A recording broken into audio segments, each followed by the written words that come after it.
باب ما جاء أن الماء لا ينجسه شيء. عن أبي سعيد الخدري رضي الله تعالى عنه قال قيل يا رسول الله أنا أتوضأ من بئر بزاعة وهي بئر يلقى فيها الحيز ولحوم الكلاب والنتن، فقال رسول الله صلى الله عليه وسلم إن الماء طهور لا ينجسه شيء. قال أبو عيسى هذا حديث حسن وقد جود أبو أسامة هذا الحديث فلم يرى واحد، وحديث أبي سعيد في بئر بزاعة أحسن مما روى أبو أسامة، وقد روي هذا الحديث من غير وجه عن أبي سعيد، وفي الباب عن ابن عباس وعائشة. باب منه آخر عن ابن عمر رضي الله تعالى عنهما قال سمعت رسول الله صلى الله عليه وسلم وهو يسأل عن الماء يكون في الفلاة من الأرض وما ينوبه من السماع والدواب، قال إذا كان الماء قلتين لم يحمل الخبث. قال محمد بن إسحاق القلة هي الجرار والقلة التي يستقى فيها. قال أبو عيسى وهو قول الشافعي وأحمد وإسحاق، قالوا إذا كان الماء قلتين لم ينجسه شيء ما لم يتغير ريحه أو طعمه،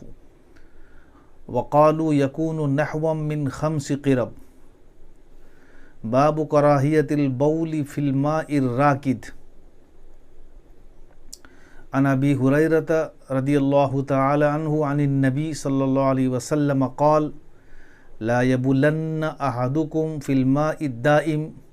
ثم يتوضأ منه. قال أبو عيسى هذا حديث حسن صحيح، وفي الباب عن جابر. باب ما جاء ان الماء لا ينجسه شيء، کہ پانی کو کوئی چیز ناپاک نہیں کرتی. یہ باب ہے، پہلا باب. اس میں حدیث حضرت ابو سعید خدری رضی اللہ تعالی عنہ سے مروی ہے. وہ فرماتے ہیں کہ رسول اللہ صلی اللہ علیہ وسلم سے یہ کہا گیا، پوچھا گیا، اے اللہ کے رسول، کیا ہم وضو کریں گے بئر بزاعہ سے، بزاعہ نامی کنویں سے، حالانکہ وہ ایسا کنواں ہے کہ جس میں ڈالے جاتے ہیں، پھینکے جاتے ہیں حیض کے کپڑے اور لحوم الکلاب، کتوں کے گوشت کے ٹکڑے، والنتن اور گندگیاں. فقال رسول اللہ صلی اللہ علیہ وسلم، تو آپ نے ارشاد فرمایا ان الماء طہور لا ينجسہ شیء، کہ پانی پاک ہے، اس کو کوئی چیز ناپاک نہیں کرتی. یہ پہلی حدیث ہے. اس کے بعد والی حدیث جو بلا عنوان ہے باب منہ آخر، امام ترمذی رحمۃ اللہ علیہ اسی سے متعلق فرماتے ہیں، اور فرماتے ہیں کہ یہ اسی سے متعلق ہے دوسرا باب، جو حضرت ابن عمر رضی اللہ تعالی عنہ سے مروی ہے. وہ فرماتے ہیں کہ میں نے رسول اللہ صلی اللہ علیہ وسلم کو یہ فرماتے ہوئے سنا جب آپ سے سوال کیا جا رہا تھا، پوچھا جا رہا تھا اس پانی کے بارے میں جو پانی جنگلوں میں ہوا کرتے ہیں، یکون فی الفلاۃ من الارض، اور اس پانی میں وما ینوبہ من السباع والدواب، چوپائے اور درندے اس میں پینے کے لیے اترتے ہیں. تو حضور صلی اللہ علیہ وسلم نے فرمایا اذا کان الماء قلتین لم يحمل الخبث، جب پانی 2 قلہ ہو جائے گا تو وہ ناپاکی کو برداشت نہیں کرے گا. اس کے بعد والا باب باب کراہیت البول فی الماء الراکد، کہ ماء راکد میں، ٹھہرے ہوئے پانی میں پیشاب کی کراہیت. اس میں حضرت ابو ہریرہ رضی اللہ تعالی عنہ سے مروی ہے نبی صلی اللہ علیہ وسلم سے کہ آپ نے ارشاد فرمایا لا یبولن احدکم فی الماء الدائم، تم میں سے کوئی بھی آدمی ہرگز پیشاب نہ کرے ٹھہرے ہوئے پانی میں، ثم یتوضأ منہ، پھر وہ اس سے وضو کرے۔ یہ 3 ابواب جو ایک دوسرے سے متعلق ہیں امام ترمذی رحمۃ اللہ علیہ نے قائم فرمائے ہیں۔ اس باب میں یعنی پہلے باب میں بھی باب ما جاء ان الماء لا ينجسه شيء، اس باب میں، اور اس کے مابعد ابواب میں پانی کے پاکی اور ناپاکی کے سلسلے میں مسائل ہیں۔ اصحاب ظواہر یعنی غیر مقلدین کہتے ہیں کہ پانی کبھی بھی ناپاک نہیں ہوگا، ناپاکی گر جانے سے بھی وہ پانی ناپاک نہیں ہوگا، مطلقاً پانی ناپاک نہیں ہوگا، خواہ پانی جاری ہو یا پانی ساکن ہو، جاری نہ ہو، کوئی وصف اس کا بدلے یا کوئی وصف اس کا نہ بدلے، ہر صورت میں پانی ناپاک رہے گا۔ دلیل وہ اسی حدیث کو دیتے ہیں جو باب میں امام ترمذی نے قائم فرمایا ہے کہ ان الماء طہور لا ينجسه شیء، کہ پانی پاک ہے، اس کو کوئی چیز ناپاک نہیں کرتی۔ ان کے نزدیک ان الماء میں، الماء میں جو الف لام ہے، الماء میں یہ استغراقی ہے۔ داؤد ظاہری کے متعلق ایک قصہ ہے کہ جب انہوں نے اپنے مسئلے کا اظہار کیا تو لوگوں نے ان کو ایک پیالہ پانی اس میں اس سے زیادہ پیشاب ڈال کر کے دے دیا، تو ان کو پینا پڑا اور پینے پر مجبور ہو گئے، اس لیے کہ ان الماء طہور لا ينجسه شیء۔ یہ تو اصحاب ظواہر کا مسئلہ رہا۔ جمہور امت کے نزدیک پانی ناپاک ہوگا، جب اس کے مواقع آ جائیں گے پانی ناپاک ہوگا۔ مثلا اگر پانی قلیل ہے تو ناپاک ہوگا، اور اگر پانی قلیل نہیں ہے، کثیر ہے، تو پانی ناپاک نہیں ہوگا۔ یعنی مائع جاری کے حکم میں ہے، جس کو پانی کثیر کہتے ہیں، مائع کثیر، تو اس صورت میں پانی ناپاک نہیں ہوگا مگر کچھ شرائط ہیں۔ تو یہ تھوڑا پانی یعنی مائع قلیل اور زیادہ پانی، مائع کثیر کی مقدار میں اختلاف ہو گیا ہے۔ امام مالک رحمۃ اللہ علیہ فرماتے ہیں کہ اس کا مدار حس پر ہے، احساس یعنی محسوس طور پر ظاہر ہونے اور نہ ہونے پر اس کا مدار ہے۔ ناپاکی کا اثر اگر ظاہر ہو گیا اور پانی کے اوصاف میں سے کوئی بھی ایک وصف بدل گیا تو وہ پانی قلیل ہے، وہ فرماتے ہیں حس کے اوپر مدار ہے۔ امام شافعی رحمۃ اللہ علیہ اور امام احمد ابن حنبل رحمۃ اللہ علیہ فرماتے ہیں کہ مدار یعنی پانی کے پاک اور ناپاک رہنے اور ہونے کا جو مدار ہے وہ 2 قلوں پر ہے، 2 مٹکا پانی، 2 قلہ پانی ان کے نزدیک اس پر مدار ہے۔ تو اگر 2 قلہ پانی ہے تو وہ کثیر ہے، اور اگر 2 قلہ پانی سے کم ہے تو وہ قلیل ہے۔ یعنی اگر 1 تولہ بھی کم ہو جائے گا تو وہ قلیل کی فہرست میں آ جائے گا۔ قلہ کے بہت سارے معنی ہیں، قد آدم کے معنی میں بھی، پہاڑ کی چوٹی کے معنی میں بھی، اور مٹکے کے معنی میں بھی آتا ہے۔ یہاں مراد ان کے نزدیک مٹکا ہے، جرہ، یعنی وہ مٹکا جسے لوگ کنویں پر پانی بھرنے کے لیے ڈالتے ہیں اور اس میں استعمال کرتے ہیں۔ بڑا مٹکا اور چھوٹی مٹکی یہ مراد نہیں ہے، اکثر طور پر جو کنویں میں ڈالے جاتے ہیں مٹکے وہ مراد ہیں۔ مزید تفصیل اس کی یہ ہے کہ اتنا بڑا مٹکا کہ جس میں 2.5 مشق پانی آتا ہو، تو اس لحاظ سے 2 قلہ 2 مٹکے 5 مشقیں پانی ہو جائے گا، 5 مشقوں کے برابر، یعنی 5 مشقیں کے پانی کے برابر ہیں۔ اور تفصیل یہ ہے کہ 2 قلہ ان کے نزدیک 500 رطل پانی کے برابر ہو جائے گا۔ یہ تھے ان کے۔ اور امام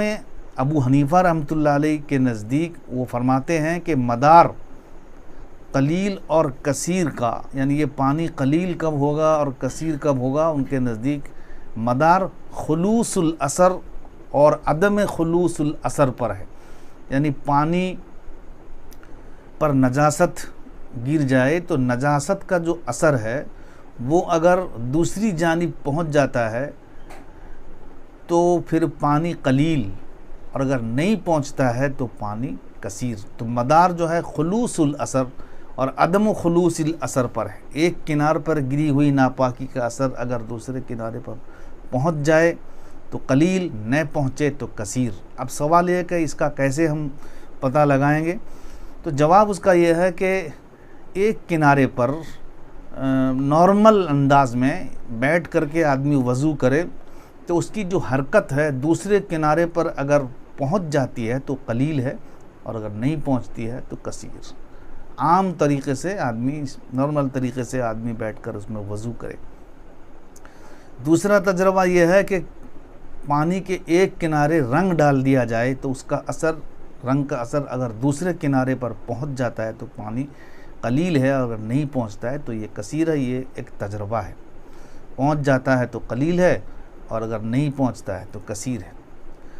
یہاں پر ایک بات ذہن نشیں کرنی چاہیے کہ احناف کے نزدیک جو اصل مدار کے خلوص الاثر اور عدم خلوص الاثر، اصل مدار اسی پر ہے۔ ہماری فقہ کی بعض کتابوں میں یہ بات لکھی گئی ہے، جیسے کہ شرح وقایہ ہے۔ شرح وقایہ میں یہ لکھا گیا ہے کہ مدار عشرن فی عشرین پر ہے، یعنی 10 در 10۔ تو یہ 10 در 10 امام صاحب کی رائے ہے، یہ بھی لکھا گیا ہے، حالانکہ یہ صحیح نہیں ہے، یہ غلط ہے۔ دراصل عشرون فی عشرین کی جو بات آئی ہے یہ امام محمد رحمۃ اللہ علیہ کے قول سے یہ بات آ گئی ہے، اور ان کے قول سے یہ چیز ناشی ہے۔ جب ان سے ان کے تلامذہ نے تفصیل دریافت کی تو انہوں نے فرمایا کہ صحن مسجدی ھذا، جس مسجد کے صحن میں بیٹھ کر کے وہ وضو فرما رہے تھے، تو تلامذہ نے بعد میں صحن کی پیمائش کی تو پیمائش مختلف ہوئی، 8x8، 10x10، 11x11۔ بعد میں چل کر کے اوسط درجے کی تخمینہ کو اور تحدید کو لیا گیا 10 در 10، یعنی لمبائی اور چوڑائی کو اگر ضرب دے دیا جائے گا تو کم از کم 100 ہاتھ ہونا چاہیے۔ یہ کوئی ضروری نہیں ہے کہ ایک طرف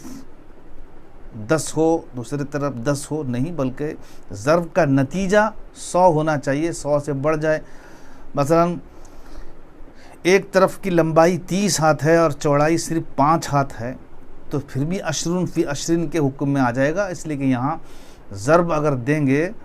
تو وہاں 150 ہاتھ ہو جاتا ہے۔ حاصل یہ نکلا کہ اصل رائے امام صاحب کی خلوص الاثر اور عدم خلوص الاثر ہے۔ امام محمد رحمۃ اللہ علیہ کی طرف سے یہ تفصیل ہے کہ عشرن فی عشرین ہو، 10 در 10۔ تو اصل تو خلوص الاثر اور عدم خلوص الاثر ہے، بعد میں اس کو دیکھا گیا ہے، جیسا کہ ابھی عرض کیا کہ وہ 10 در 10 میں نکلا ہے۔ اب اس سلسلے میں جو حدیث آئی ہے ان الماء لا ينجسه شیء، یہ حدیث بیر بضاعہ کہلاتی ہے۔ بضاعہ نامی ایک عورت تھی حضور صلی اللہ علیہ وسلم کے زمانے سے پہلے، اس نے ایک کنواں بنوایا تھا مدینے سے باہر۔ شہر مدینہ کا کچھ حصہ نشیبی تھا جس کو حدور کہتے ہیں، اور کچھ حصہ اونچائی میں تھا، اس کو جو ہے عوالی کہتے ہیں۔ بیر بضاعہ حدور کے حصے میں تھا، یعنی نچلے حصے میں تھا، اور جب بارش ہوتی تھی تو اونچلے حصے کا یعنی عوالی کے حصے کا جو پانی، اور پانی کے ساتھ ساتھ دنیا بھر کی گندگیاں جس میں چیتھڑے اور ناپاکیاں، عورتوں کے حیض کے کپڑے، یہ سب بھی بہہ کر کے آتے تھے، تو اس میں وہ آ کر کے اس کنویں میں گر جاتے تھے، تو پھر اس کے اوپر سے پانی گزرتا رہتا تھا۔ جب گرمی کا موسم آتا تو لوگ باغوں کی سینچائی میں اس پانی کو استعمال کرتے، اور لوگ اس پانی کو پینے کے علاوہ اور کسی کام میں استعمال کرتے۔ خود حضور صلی اللہ علیہ وسلم کے گھر میں بھی وہ پانی مستعمل ہوتا تھا۔ تو ایک مرتبہ حضور صلی اللہ علیہ وسلم کو پانی کو استعمال کرتے ہوئے حضرت ابو سعید خدری رضی اللہ تعالیٰ عنہ نے دیکھا، تو آپ نے پوچھا نتوضأ، کیا ہم ایسے پانی سے وضو کریں، کہ یہ اس میں استفہام کے طور پر سوال ہے، نتوضأ اس روایت میں ہے، لیکن تتوضأ جو دوسری روایت میں ہے کہ آپ وضو کرتے ہیں، یہ زیادہ صحیح ہے جو نسائی شریف میں ہے۔ تو تتوضأ یا نتوضأ جو بھی ہو، کیا ہم وضو کریں یا کیا آپ وضو کرتے ہیں؟ تب حضور صلی اللہ علیہ وسلم نے جواب دیا کہ جس کنویں کے پانی سے میں وضو کر رہا ہوں وہ پانی، اب دیکھیے حضور صلی اللہ علیہ وسلم نے ان الماء لا ينجسه شیء فرمایا کہ پانی، کیونکہ سوال اسی کنویں سے ہو رہا ہے، اسی بیر بضاع سے متعلق ہو رہا ہے، تو یہاں پتہ چلا کہ اس میں جو الف لام ہے یہ عہد خارجی کا ہے، یہ استغراق نہیں ہے۔ داؤدی ظاہری نے، اصحاب ظواہر نے جس کو جنہوں نے اس کو مطلق پانی اور پانی کے سارے افراد کے لیے استغراق کے طور پر مانا ہے، درست نہیں، اس لیے کہ سوال صحابی رسول کا جو ہوا تھا وہ خاص کنویں کے سلسلے میں ہوا تھا، یہ استغراق کا نہیں ہو سکتا ہے، عہد خارجی کا ہوگا۔ دوسری حدیث شریف میں حضور صلی اللہ علیہ وسلم سے چٹیل زمین کے پانی کے سلسلے میں سوال کیا گیا ہے، حالانکہ اس پانی پر پانی پینے کے لیے پالتو جانور، درندہ وغیرہ سب آتے ہیں، تو آپ صلی اللہ علیہ وسلم نے فرمایا کہ اذا کان الماء قلتین لم يحمل الخبث۔ یہ ہے شان ورود حدیث شریف کا کہ سوال جس پانی کے بارے میں ہو رہا ہے وہ خاص قسم کا پانی ہے، عام پانی مراد نہیں ہے۔ اذا کان الماء میں الف لام امام شافعی اور احمد رحمۃ اللہ علیہ کے نزدیک استغراقی ہے، احناف اور مالکیہ کے نزدیک عہد خارجی۔ اب سوال میں جس پانی کا ذکر ہے وہ پانی مراد ہے، عام پانی مراد نہیں ہے۔ حضور صلی اللہ علیہ وسلم کے جواب کا مطلب یہ ہوگا کہ جس پانی کے بارے میں سوال کیا گیا ہے وہ پانی جب دو قلہ کو پہنچ جائے تو وہ ناپاکی کو نہیں اٹھاتا ہے، لم يحمل الخبث۔ اس کے بعد والا باب جس میں ماء دائم میں پیشاب کرنے کا ذکر ہے اور اس سے منع کیا گیا ہے، اس باب کی حدیث کو حدیث البول فی الماء الراکد کہا جاتا ہے۔ اس کے بعد والی حدیث جو آ رہی ہے حدیث کو حدیث ولوغ القلب کہا جاتا ہے۔ اس کے علاوہ ایک حدیث ہے حدیث المستيقظ کے نام سے، اور ایک حدیث ہے حدیث البحر کے نام سے، ایک حدیث ہے حدیث الغدیر جسے کہا جاتا ہے، جو امام طحاوی رحمۃ اللہ علیہ نے ذکر فرمایا ہے، اور موطا محمد میں بھی وہ حدیث ہے۔ ایک حدیث ہے حدیث الحوض جو موطا مالک میں مذکور ہے۔ حدیث الحوض کی تفصیل یہ ہے کہ ایک مرتبہ حضرت عمر رضی اللہ تعالی عنہ سفر میں جا رہے تھے، ایک گڑھا آیا پانی سے بھرا ہوا ہے۔ حضرت عمرو بن العاص رضی اللہ تعالیٰ عنہ نے ایک مقامی آدمی سے پوچھا کہ هل ترید الحوض السباع، حضرت کے پوچھنے کا مطلب یہ تھا کہ تم ہمیں بتاؤ کہ اس حوض میں جو درندے ہیں جنگل کے وہ اس میں پانی پینے کے لیے اترتے ہیں، پانی پیتے ہیں؟ تو حضرت عمر فاروق رضی اللہ تعالیٰ عنہ نے اس سے کہا کہ یا صاحب الحوض لا تخبرہ، اے حوض والے بتانا مت۔ جب سب آدمی فارغ ہو گئے وضو سے اور قافلہ چلنے لگا تو اب حضرت عمر فاروق رضی اللہ تعالیٰ عنہ نے حضرت عمرو بن العاص رضی اللہ تعالیٰ عنہ سے فرمایا کہ اب جاؤ پوچھ آؤ کہ چوپائے آتے ہیں یا نہیں آتے ہیں۔ اصحاب ظواہر نے ان تمام احادیث میں سے صرف بیر بضاع والی حدیث کو لیا اور مدار اسی پر رکھا ہے، اور اس میں الف لام کو جنسی معنی یا پھر استغراقی معنی خارجی نہیں مانا۔ ان کا جواب حضرت شیخ الہند رحمۃ اللہ علیہ نے ایضاح الادلہ میں دیا ہے، شرح ادلہ کاملہ میں یہ دیا ہے کہ اگر پانی کا ہر فرد پاک ہے تو پیشاب کو بھی پاک مانو، کیونکہ وہ بھی دراصل پانی ہی ہے جو پیا گیا ہے، جو پیے جانے والا پانی ہے، ہم منہ سے پیے، اب پیشاب وہی پانی ہے اس کو پیو، اس لیے کہ ان الماء طہور لا ينجسه شیء۔ یہ جواب الزامی ہے۔ اب دلیل کا جو جواب ہے وہ گزر چکا ہے، ابھی بیان کیا جا چکا ہے کہ اس میں الف لام عہد خارجی کا ہے، تمام احادیث ہیں جن کا بیان ابھی ہو چکا ہے۔ امام مالک رحمۃ اللہ علیہ نے اسی حدیث بیر بضاعہ سے یہ ثابت کیا کہ قلیل اور کثیر کا مدار حس پر ہے، کیونکہ حدیث میں ہے الا ما غیر لونہ او طعمہ، اس میں اضافہ ہے مگر اس حدیث میں نہیں ہے۔ اسی اضافے کی بنا پر امام مالک رحمۃ اللہ علیہ نے یہ فرمایا کہ حس پر یعنی اوصاف ثلاثہ میں سے اگر کوئی وصف بدل جائے تو پھر پانی قلیل ہے ورنہ کثیر ہے، مگر اس کا یہ جواب دیا گیا ہے کہ یہ جو اضافہ ہے یہ اضافہ درست نہیں ہے، یہ اضافہ ضعیف سند سے ثابت ہے، اس اضافے کو نہیں قبول کیا جائے گا۔ دوسرا جواب اس کا یہ بھی دیا گیا ہے کہ ٹھیک ہے، ہم بھی بلکہ شوافع بھی مانتے ہیں کہ اوصاف ثلاثہ میں سے کسی وصف کے بدل جانے سے پانی ناپاک ہو جاتا ہے،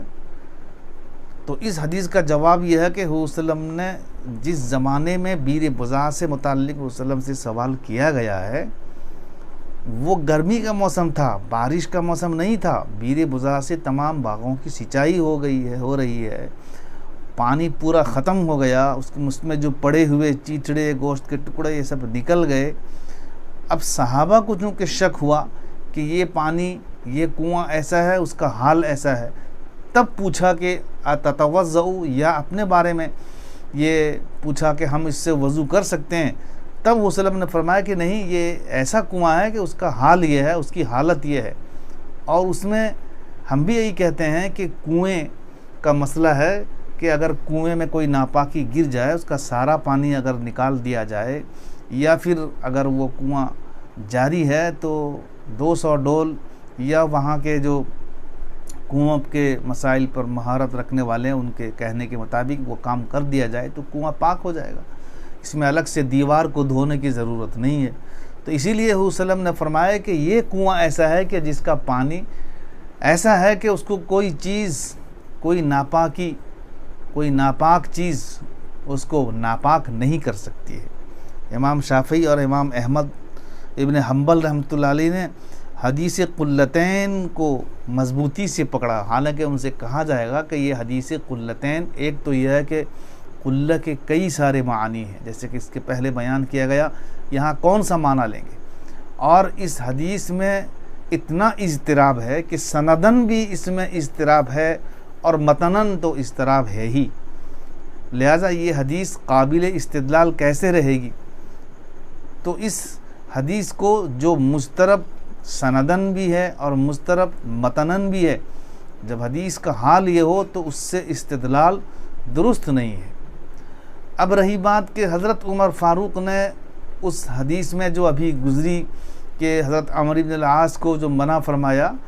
وہ اس وجہ سے منع فرما رہے ہیں کہ جب ظاہری حال یہ بتا رہا ہے اور اس میں جگنے والا موجود ہے، صاحب حوض موجود ہے، تو ظاہری حال پر لوگوں کو عمل کرنا چاہیے، زیادہ تحقیق اور تفتیش میں پڑنا نہیں چاہیے۔ اس لیے حضرت عمر فاروق نے حضرت عمرو بن العاص کو فرمایا کہ ابھی مت پوچھو، ہمارے جانے کے بعد پوچھنا ہے۔ تو ان کا اشارہ یہ تھا کہ جب ظاہر حال بتا رہا ہے کہ پانی پاک ہے تو اس میں زیادہ شک اور شبہ میں پڑنا نہیں چاہیے۔ یہ ایسے ہی ہے جیسے کہ مدینہ کے بازار میں آس پاس کے گاؤں سے بکنے والے جو گوشت آیا کرتے تھے، تو صحابہ کرام نے اس کے متعلق جب وہ وسلم سے پوچھا کہ یہ گوشت پتہ نہیں وہ عرابی سب ذبح کر کے لاتے ہیں، وہ نیا مسلمان ہوئے ہیں، کلمہ پڑھتے ہیں کہ نہیں پڑھتے ہیں، ہم ان کے گوشت کو خریدیں اور اس کو استعمال کریں یا نہ کریں؟ تو وسلم نے فرمایا کہ اگر تم کو شک اور شبہ ہو رہا ہے تو تم بسم اللہ پڑھ کر کھا لو، حالانکہ یہ اس کا جواب نہیں ہے، مطلب یہ کہ یہ اس کا حل نہیں ہے۔ تو آپ صلی اللہ علیہ وسلم کا اشارہ یہ تھا کہ ظاہر حال میں وہ مسلمان ہے، تم کو اس کی زیادہ تحقیق اور تفتیش کی ضرورت نہیں، تم ظاہر حال کے اوپر دیکھ کر کے ان کے گوشت کو جو بازار میں مدینے میں آ کر کے بکتا ہے تم خرید سکتے ہو، کھا سکتے ہو، اس سلسلے میں اس شک میں مت پڑھو کہ انہوں نے کلمہ پڑھا ہے یا نہیں پڑھا ہے۔ تو امام اعظم رحمۃ اللہ علیہ نے سب احادیث کو مد نظر رکھا اور کہا کہ پانی دو قسم کا ہوتا ہے، ایک حقیقتاً جاری ہوتا ہے اور ایک حکماً جاری ہوتا ہے۔ اس کو لے کر کے انہوں نے مسئلے کی تنقیح کی، اور تنقیح کے بعد ایک مسئلہ یہ نکالا جو سب کے اوپر فٹ ہو جائے اور اس میں کوئی بھی حدیث متروک نہیں ہوتی ہے۔ یہ امام ابو حنیفہ رحمۃ اللہ علیہ کا خاص ترہ رہا ہے کہ جب احادیث مختلف آیا کرتے ہیں تو وہ پہلے اس بات کی تحقیق کرتے ہیں کہ کوئی ایسا اصول ضابطہ نکالا جائے کہ جس ضابطے کے تحت میں سارے احادیث آ جائیں، اور ایسا کوئی اصول اگر نہیں نکل پاتا ہے تو پھر ایک حدیث پر عمل کرتے ہیں اور دوسری حدیث کو وہ ترک فرما دیتے ہیں۔ لیکن اصل ایک تنقیح ہے، ایک قاعدہ، ایسا ضابطہ اور اصول نکالتے ہیں، ایک قاعدہ نکالتے ہیں کہ جس کی وجہ سے کوئی حدیث ترک نہ ہونے پائے۔ اس لیے امام ابو حنیفہ رحمۃ اللہ علیہ نے اپنا قاعدہ نکالا تنقیح کے بعد کہ اصل ہے خلوص الاثر اور عدم خلوص الاثر۔ تو اس لیے ان تمام چیزوں کے اوپر غور کر کے امام ابو حنیفہ رحمۃ اللہ علیہ نے یہ چیز نکالی ہے۔ ابو اسامہ جو انہوں نے فرمایا، یہ ابن اسامہ بھی ہیں، ابو اسامہ بھی ہیں، ان کا نام حماد ہے، حماد ابن اسامہ، اور عبید اللہ ابن عبداللہ ابن رافع ابن خدیج یا عبید اللہ حضرت رافع کے پوتے ہیں، یہ راوی ہیں۔ بعض نے کہا کہ عبید اللہ ابن عبد الرحمن ابن رافع راوی ہیں، بعض نے کہا عبداللہ ابن رافع، بعض نے کہا عبد الرحمن ابن رافع راوی ہیں۔ یہ چاروں قسم کے راوی ہیں، سنن دارقطنی میں یہ مذکور ہیں۔ الحاصل راوی کون ہے اس میں اختلاف ہے۔ امام ترمذی نے فرمایا جود ابو اسامہ، یعنی عطا باسناد جید ابو اسامہ، یعنی راوی عبید اللہ ابن عبداللہ ابن رافع ہیں، باقی تین اچھے نہیں، کیونکہ ان کے راوی محمد ابن اسحاق ہیں جو ابو اسامہ کے مقابلے میں اچھے نہیں ہیں۔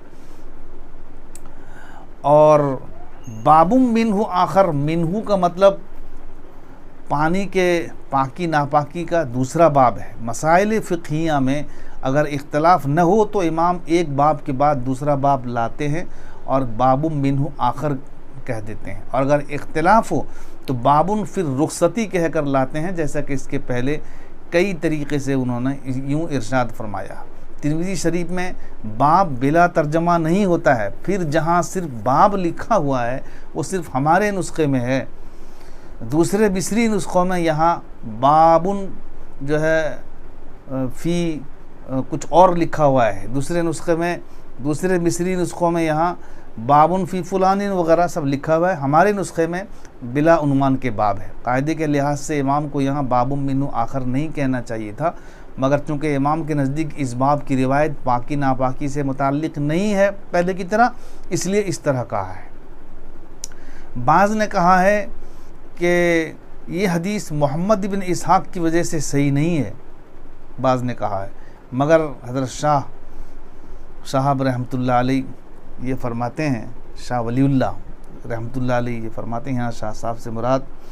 شاہ انور شاہ کشمیری نہیں ہے، حضرت شاہ ولی اللہ صاحب محدث دہلوی فرماتے ہیں کہ ابن اسحاق یہ اچھے راویوں میں سے ہیں، یعنی ان کی روایت حسن درجے تک پہنچتی ہے، یہ اچھے حسن والی روایت ان کی روایت ہوگی، اس لحاظ سے یہ حدیث صحیح ہوگی۔ اور اساتذہ اعظام ان کی بھی رائے یہی ہے کہ ان کی روایت اچھی روایت ہوگی، یعنی یہ جس کی روایت کریں گے وہ روایت حسن درجے تک پہنچے گی۔ واللہ اعلم۔